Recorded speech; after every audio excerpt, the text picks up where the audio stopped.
Welcome, here I've got Vivo Y52 5G and I'm gonna show you how to change photo size in the camera app at this device.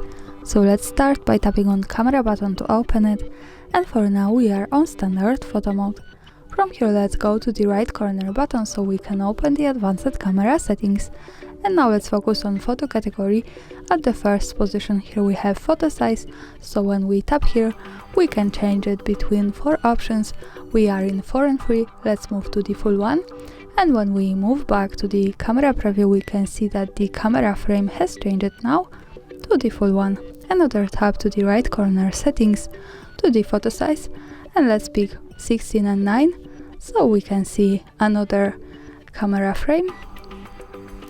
And also when we pick here once again and move to the photo size, we can go to 1 and 1, so for now we have the square camera frame.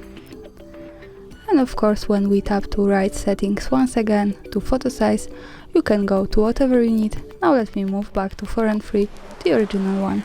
And that's all, thanks for watching, subscribe our channel and leave that thumbs up.